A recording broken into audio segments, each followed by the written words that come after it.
You've been managing something for weeks. Maybe it's practical, a problem at work, something broken at home, a situation that keeps getting more complicated the longer it sits unresolved. Maybe it's emotional, a weight you've been carrying so quietly that most people around you don't even know it exists. You lie awake turning it over. You research solutions at midnight. You find workarounds, backup plans, ways to stretch your own capacity just a little further. And through all of it, there is someone in your life, maybe several people, who would help you if you asked, who would probably want to help, who has offered before in general terms the way people do. And you haven't asked. You won't ask. And if someone were to ask you why, you would probably say something like, I don't want to bother anyone. I can handle it. It's fine. But that's not the whole truth. And somewhere underneath the fine, you already know that. The inability to ask for help is one of the most quietly exhausting things a woman can carry. Not because asking is objectively difficult.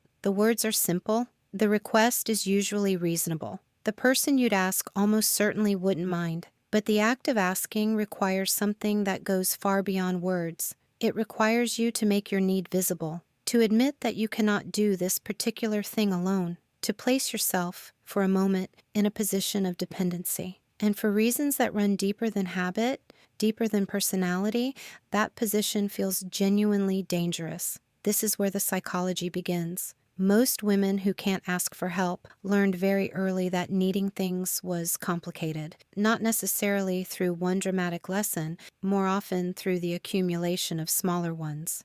The household where everyone was already overwhelmed and adding your needs felt like too much. The parent who was present physically but emotionally unavailable, so you learned to solve things quietly rather than risk the particular loneliness of asking and not being met. The environment where being capable was the thing that earned you safety, approval, love, where struggling was something you did privately, and competence was the version of yourself that the world responded to best. You learned that being okay was your job, and you learned it so thoroughly that it stopped feeling like a lesson and started feeling like just who you are. Psychologists who study attachment and early relational patterns describe this as a form of learned self-reliance, a coping strategy that once made complete sense given the environment it developed in. If asking for help consistently resulted in disappointment, in making others uncomfortable, in being seen as too much or too needy, then of course you stopped asking.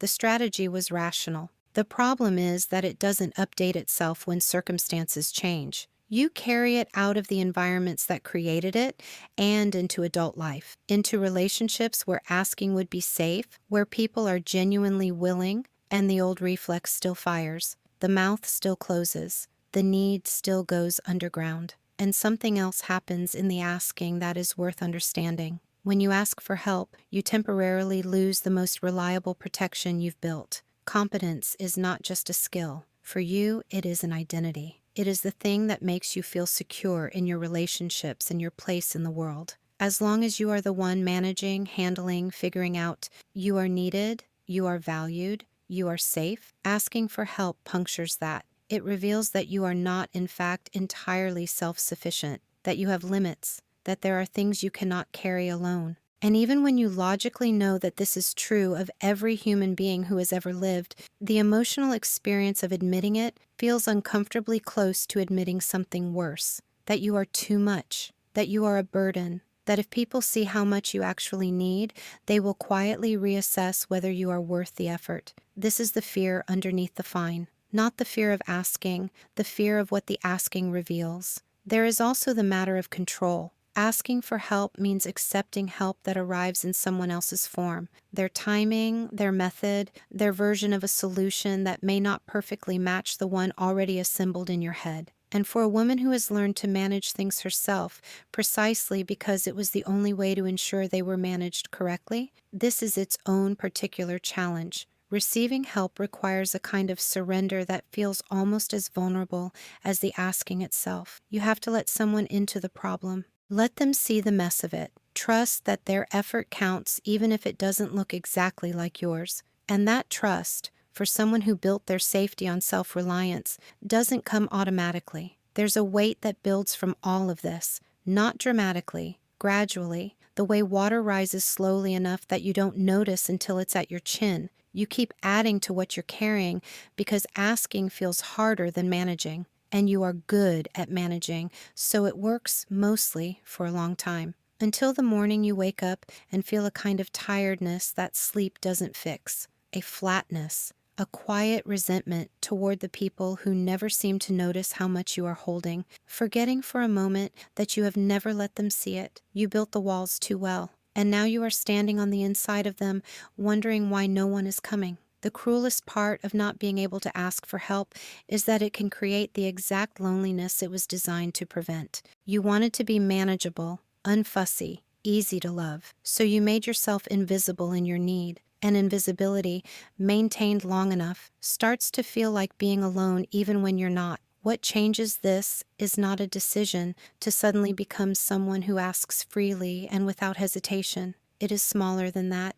It is the moment you catch yourself about to say, I'm fine, and choose instead to say, actually, I could use some help with this. It is the quiet experiment of letting one person see one real need and surviving it, and then surviving it again. Learning through experience what the mind that learned self-reliance too early never got the chance to learn, that your needs do not make you a burden, that asking does not make you weak, that the people who love you are not keeping score of how much you require. Needing help is not a character flaw that managed to survive into adulthood. It is the most human thing about you. It is the proof that you are not a system, not a function, not the capable version of yourself that everyone relies on. It is the proof that underneath all the managing and the handling and the quiet competence, there is a person in there. One who gets tired, one who sometimes doesn't know what to do, one who deserves, as much as anyone, to occasionally put something down and say, I can't carry this part alone.